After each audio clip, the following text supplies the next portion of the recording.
Joining me now on set is Washington Post congressional reporter Camila DeChalus.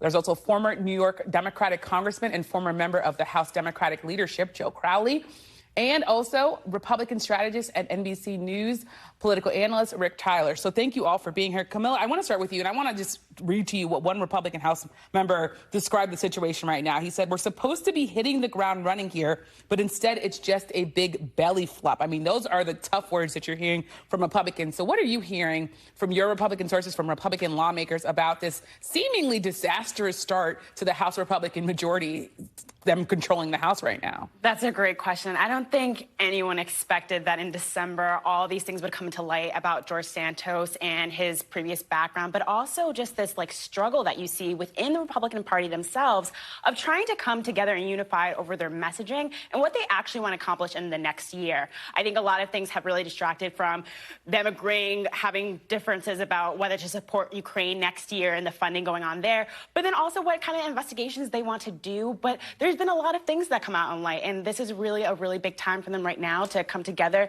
and really get on the same page about what they want to do going forward.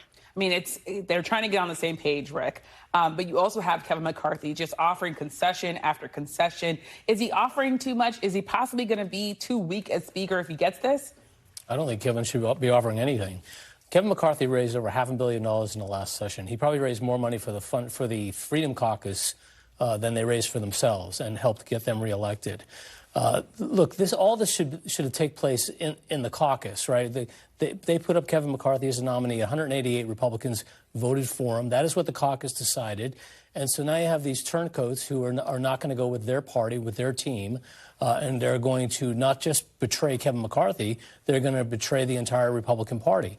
And to your point exactly, you can't hit the ground running. You can't get anything that the Freedom Caucus wants to do. And ideologically, I'm more aligned with them. But practically, when it's politics and you have to win, you got to have, in the end, you got to have enough votes. So if you want to be a majority with a conservative majority, then elect more conservative members. They didn't do that. So you're going to have Kevin McCarthy to go forward. And if you can't do that, then get off the team. And, Joe, you're shaking your head here. I know a lot of Democrats are happy to just watch this happen. But I wonder, in your mind, does this have any sort of echoes of what happened to Democrats when we saw 4 years ago people sort of arguing about the speakership there, even though Speaker Nancy Pelosi was pretty clear that she was going to be Speaker. Yeah. But tell me, do you see any echoes there, any similarities? Yeah, there's always some similarities to all of this. But I think at the end of the day, Nancy Pelosi knew when she got to the floor that she had the votes. And I think that's the critical part here. It's not clear whether Kevin McCarthy knows or will know that he has the votes tomorrow when this vote starts taking place. And let's be clear as well. I mean, the Republican Party has been, the caucus, the conference itself has been very divided. And that's not new. That's something that has been developing for quite some time. You can say the same thing about Democrats, but it's even more profound, I think, within the Republican conference. And that's what's bubbling through. The fact that you have, 5 people saying they will not vote for him under any circumstances, listening to the representative from Virginia just a moment ago, it sounded pretty hard there, that there's hard to move. But we all know the Speaker has incredible assets and tools at his or her disposal. And I still think it's Kevin McCarthy's to lose. It's Kevin McCarthy's to lose. That's what Joe's saying. Rick, do you think he can get to 218? Do you think, and if he does, how does he get there? He doesn't need 218 to win. Nancy Pelosi did not win with 218 votes. She won with 216 votes. John Boehner did not win with 218 votes. He won with 216 votes. But that would require someone to agree to leave the floor and not vote. So whether those are Democrats or whether the Freedom Caucus decides, look, after voting against Kevin McCarthy in the first round, we'll sit it out for the next round, and then he'll be Speaker. But I think it's an incredibly weak way to start, and it's really a terrible thing to do to your own party when you're starting out. But can he get the votes, you think, in your mind? I think Kevin McCarthy will be Speaker. And Camila, there's also this idea and this question of George Santos. How much does he complicate this? He's someone who, of course, has been accused of lying about all sorts of things from his family history to its finances, but he's supporting Kevin McCarthy. So what's the complication there? See, Across the board, you have different Republicans that have now come out, either going to his defense, saying that he should still deserve to take office and we should judge him more on the policies that he sets forth rather than just what he said in the past. But then you have others saying that he should seriously consider stepping down, and that's a real possibility. But on the terms of ethics investigations going forward and what Congress could do, there was a small rule that have been put into legislation that Republicans might not go forward with having the Office of Congressional Ethics, and that would really weaken the House Ethics Committee's ability to actually carry out investigations. You know, some people have called them toothless in itself, that they really haven't been as effective as they should. But going forward, I mean, this is really going to set the tone of whether Republicans will allow this. But ultimately, we've heard from Democrats saying that there should be investigations going forward. You know, federal prosecutors are looking into him. But it's still unclear about what Congress will really do if he is sworn into office. And Joe, I'm asking about another story that Democrats would also like to just sit back and watch. But I'll ask you, do you think you see any scenario where George Santos resigns? Well, I think the only thing George Santos has not been accused of is telling the truth. And it's a real problem for the Republican conference going forward in terms of the precedent that's been set here. He didn't embellish his resume. He has lied about every aspect of his personal life, his professional life, and his political life. He's not who he says he is. I'm not even sure his name is George Santos. Which makes him a very unreliable vote for Speaker. Absolutely. for anything down the road, any vote you have. Right, exactly.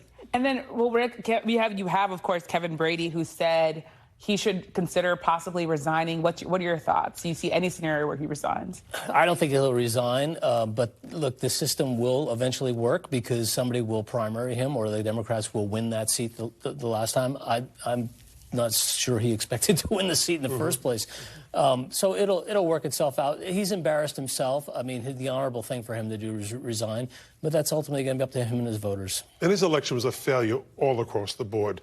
The candidate against him who didn't press us enough, the local media that didn't press it, the resources we were talking earlier about going and investigating these things that had bubbled up. But it was a failure all around in terms of his getting to this point in the first place. Yeah, and as a former Newsday reporter, I've been calling a lot of my former colleagues at Long Island to say, how did you guys miss this? I mean, obviously, I think it's a big question. I also want to ask you, Joe, about the White House. You know, President Biden, he's going to be going to Kentucky. He's going to be standing alongside Mitch McConnell. What are your thoughts on that decision and what the White House should be doing now that we're in this new era of divided government? I think it really goes along this line that President Biden has been saying all along. He wants to be viewed as bipartisan. He wants to work, I think, with Mitch McConnell. He was a man of the Senate. He knows it backwards and forwards. He's known McConnell for many, many years. I think it speaks to McConnell as well to some degree. I think he recognizes that, you know, the old tactics haven't worked. And maybe this is an opportunity for him to have even more of an input in moving forward, especially as we move to this election year.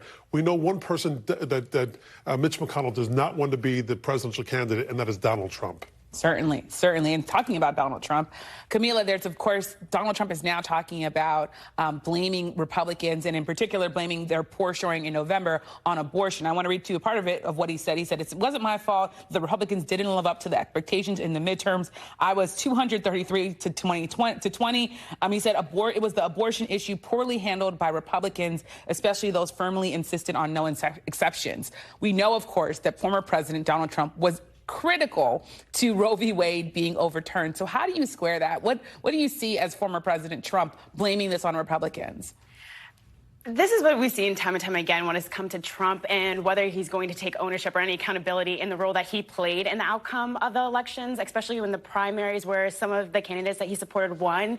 You saw him very boastfully trying to take credit for that. But then the candidates that he thought were a sure thing, like Herschel Walker in Georgia, and him not winning, and people saying, well, you know, it's because Trump didn't speak that much about him. You're going to see this time and time again because he is trying to run for office again in 2024. And he's in this position where all eyes are on him and whether he's still effective in the Republican Party and can galvanize voters to really go out and support Republicans and especially him. So you're going to see this rhetoric, but it's not on the abortion topic. It was across the board on a lot of things, the messaging that Republicans did on inflation, on the economy, on crime. Those were huge things I heard from voters time and time again on this upcoming election. And it really did come down to individual races and how effective the candidates themselves were. Yeah.